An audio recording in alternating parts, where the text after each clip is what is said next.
అందరికీ నమస్కారం అమ్మ. ఈరోజు మనం తెలుసుకుంటున్న అంశం ఏంటంటే 6వ తరగతి తెలుగులో 11వ పాఠ్యాంశమైన డూడు బసవన్న అనే పాఠ్యాంశానికి సంబంధించి టోటల్ టెక్స్ట్ బుక్లో ఉన్న గ్రామాన్ని చూద్దాం. వీడియోలోకి వెళ్ళే ముందు ఇంకా మన ఛానల్ సబ్స్క్రైబ్ చేసుకున్న వాళ్ళు ఎవరైనా ఉంటే దయచేసి సబ్స్క్రైబ్ చేసుకొని లైక్ చేసి షేర్ చేసి మీ ఫ్రెండ్స్కు రిలేటివ్స్ అందరూ సబ్స్క్రైబ్ చేసుకోమని చెప్పండి. నా ఛానల్ని సబ్స్క్రైబ్ చేసుకొని ప్రత్యక్షంగా పరోక్షంగా సపోర్ట్ చేస్తున్న వాళ్ళందరికీ పేరు పేరున ప్రత్యేకమైన హృదయపూర్వక ధన్యవాదాలు. ఇంకా ఆలస్యం చేయకుండా వీడియోలోకి వెళ్ళిపోదాం. ఈ డూడు బసవన్న అనే పాఠ్యాంశాన్ని రచించిన రచయిత పేరు రావూరి భరద్వాజ గారు. అర్థమవుతుందా? ఇది ఈయనకు సంబంధించిన కవిపరిచయం. ఇక్కడ మనకు అవగాహన ప్రతిస్పందనకు సంబంధించిన కొన్ని విషయాలు ఉన్నాయి. క్రింది గద్యాన్ని చదవండి, ప్రశ్నలకు జవాబులు రాయండి. ఇక్కడ జానపద కళారూపాలు ఎందుకు ఏర్పడ్డాయంటే సమాజ వినంపం కోసం ఏర్పడేవే జానపద కళారూపాలు. రెండవ ప్రశ్న, కురవంజి ప్రదర్శనలో వేటి గురించి కురవలు చెప్పారు? వీరు పుణ్యక్షేత్రాల దగ్గర వాటి స్థల పురాణాలను, పవిత్ర కథలు, గాథల్ని ఆశ్రువుగా చెప్పి యాత్రికులను మంత్రముగ్ధులుగా చేసేవారు. కురవంజి ప్రస్తుతం ఏ కళారూపంగా మారిందంటే ఏకపాత్రగా మారి ఎరుక చెప్పే సోదిగా నేడు మిగిలింది. పై గద్యం ఆధారంగా ఒక ప్రశ్న తయారు చేయనంటే పై మూడు కూడా అర్థమవుతుందా? ఈ మూడు కూడా గద్యానికి సంబంధించినటివే కదమ్మా. ఈ మూడు కూడా ఈ గద్యానికి సంబంధించినవి కాబట్టి రెండవ ఈ అని పెట్టి ఏదో ఒకటి రాసిన క్వశ్చన్ మార్క్తో సహా పూర్తిగా రాస్తే సరిపోతుంది. అర్థమవుతుందా నాన్న? తర్వాత వ్యక్తీకరణ సృజనాత్మకతకు సంబంధించిన ప్రశ్నలు.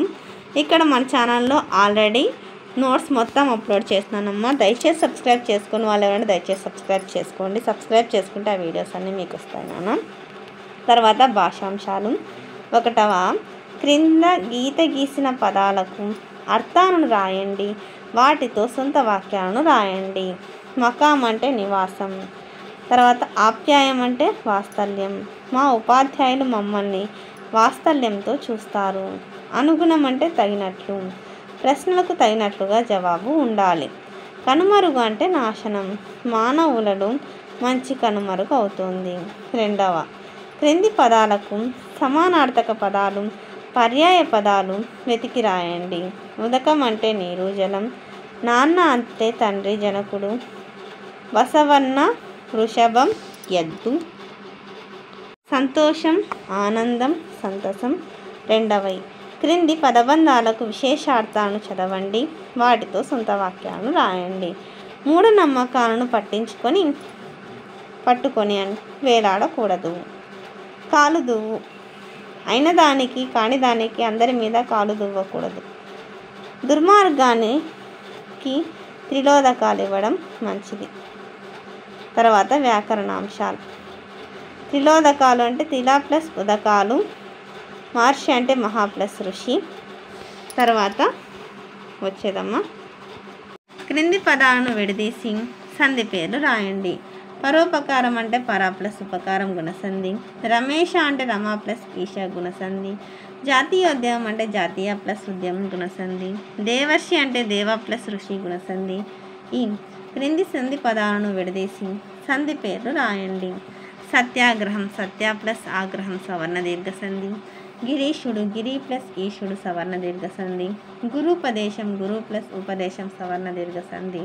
పితృణం పితృ ప్లస్ రుణం సవర్ణ దీర్ఘసంధి. 2వ, క్రింది పదాలను కలిపి సంధి పేరు రాయండి. శైలాగ్రం శైల ప్లస్ అగ్రం శైలాగ్రం సవర్ణ దీర్ఘసంధి.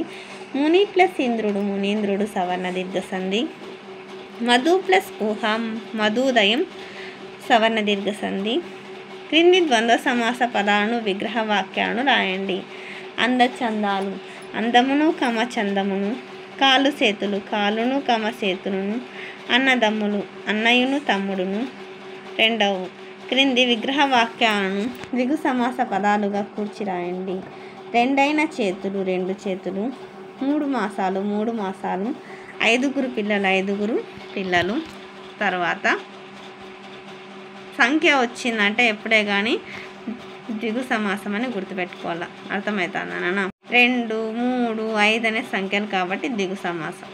తర్వాత వాక్యాలను చదివి ఇవి ఏ రకమైన వాక్యాలను రాయండి. ఇక్కడ చూడండి ఇవన్నీ ఆశీర్వాదార్థక వాక్యాలు. ఈ పక్కన ఇక్కడ రాయండి. ఇవన్నీ వచ్చి అనుమదార్థం అంటే పర్మిషన్ ఇచ్చేటివి.